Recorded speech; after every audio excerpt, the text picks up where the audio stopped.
New York man, arrested for cutting wires to red light cameras after exposing government revenue-generating scheme. Man found the stoplight cameras were activated during yellow lights and decided to cut the wires of it.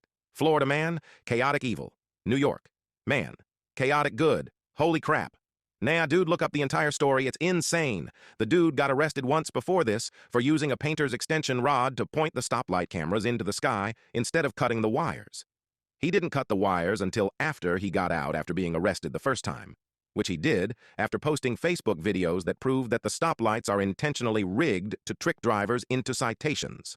The yellow lights at intersections with cameras only last 3 seconds, as opposed to the 5 seconds they last at other stoplights without cameras in the same county.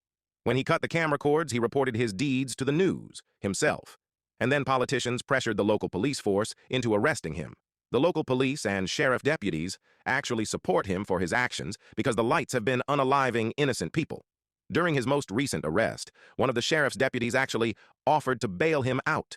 When he got home again after these incidents, there was a surveillance camera planted at his house by the government to watch him. His reaction to being surveilled? He painted over the camera in America's flat-out fricking ballsiest FU to the government I've ever heard of.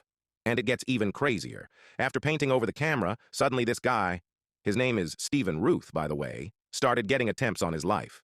He reports that a car intentionally tried to hit him in a head-on collision, and after talking about the car to his neighbors, they confirmed that the car in question, or at least one that was visibly identical, its occupants included, had been staking out his house.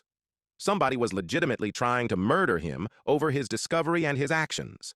As a final insult to injury, Ruth pointed out that the vast majority of the cameras were found specifically in lower to middle-class neighborhoods. As well, the victims of these rigged stoplights tried to go to the local news station to talk about the deaths of their family members that occurred from the rigging. And the local station, News 12, never aired their interviews. Remember how I said that? After cutting the cables and calling the local news station, Ruth was arrested because of pressure from politicians. Get this.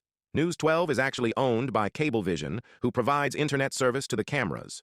Whereas Mr. Ruth was only trying to help people and save lives, he's been caught up in a full-blown fricking government conspiracy that's out for his blood. This guy isn't Robin Hood. He makes Robin Hood look like a chump.